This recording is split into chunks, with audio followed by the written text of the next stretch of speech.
At night, you are probably going to shoot with two hands on the gun.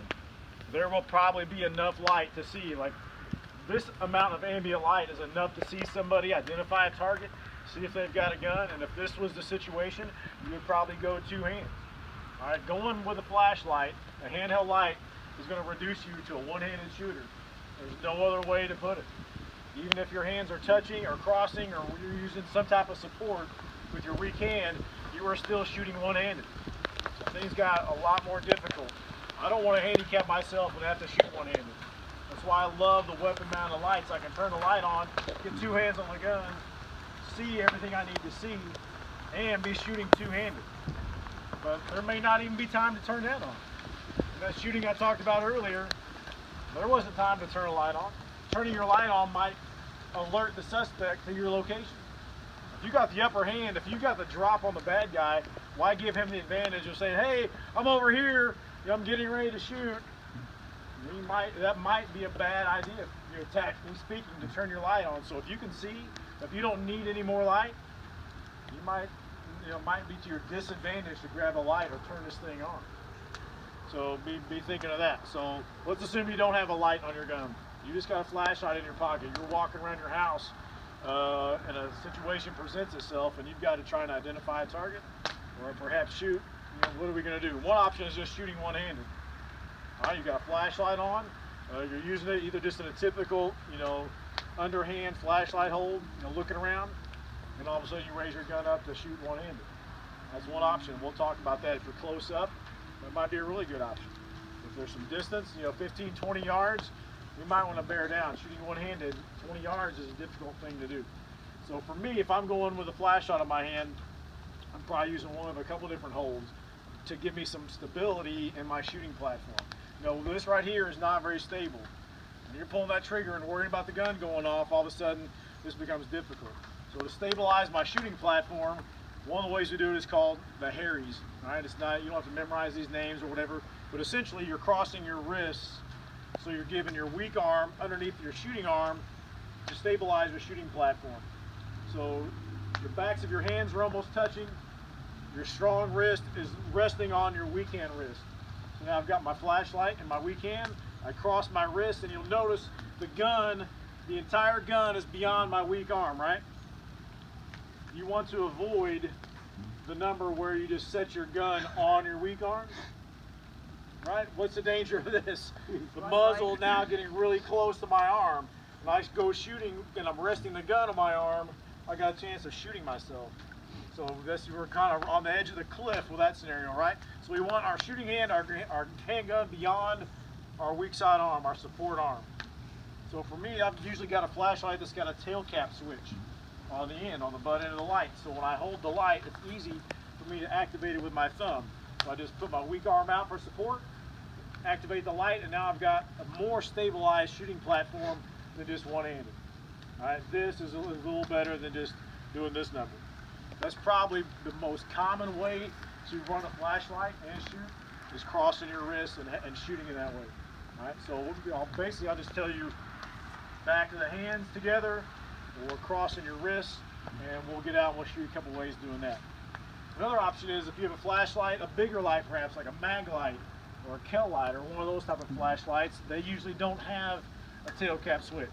They usually got a switch right on the barrel of the light, somewhere up near the head of the flashlight.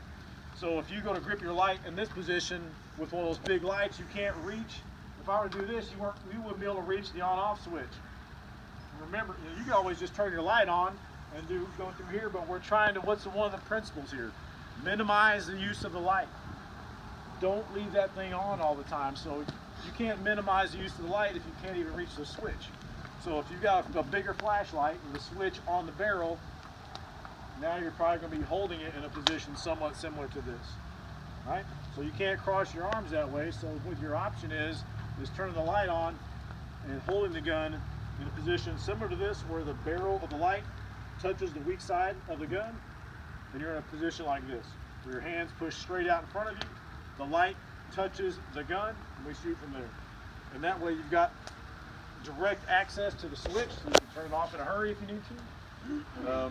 Is it very stable? Not really, because what you'll notice is when you shoot, there's movement All right, there's movement between, there's sliding between your hand, the flashlight, and the gun. It's stable at the moment you press the trigger, but there's a lot of readjusting. Your grips come apart, the flashlight moves. For me, it's kind of this battle between the light and the gun and getting comfortable. But it might be your only option if your switch is on the barrel of the flashlight, and that's the only option you got. All right. So you've got those two. You got your wrist crossed. You've got basically, this is called a Chapman or a Rogers hold. Some flashlights like Surefires are designed for you to hold them between your fingers and then get almost a normal grip on the gun. Or a Rogers or Surefire grip, and that might be a great option too. So if that's what those flashlights are designed to do, for you to hold them and almost get your normal shooting grip on the gun. All right, it's a little better than just touching the flashlight to the gun. All right, so there's some options there, and then really the third option is kind of what I alluded to before, is just turning on the light and holding it somewhere up close to your body and leaning into the target and shooting. It's really truly a one-handed shooting position then, right? But sometimes just leaning into the target, acquiring your sights, getting stable this way with your stance is a lot more stable than this battle with how do I hold the light and getting my hands just right.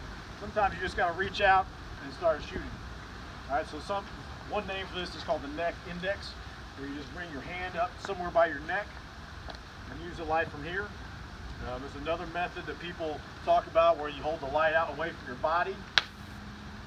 And this was promoted by the FBI, I guess, for several years, and the theory was you hold your light out here, the bad guy really won't see where you're at. And if you hold your flashlight here and the bad guy starts shooting, where are they going to shoot? Right at the light. So what you should do is hold your flashlight way out here, and then this is where they will shoot out. But the problem is, most people in the world are right-handed, and right-handed shooters, where do they usually miss?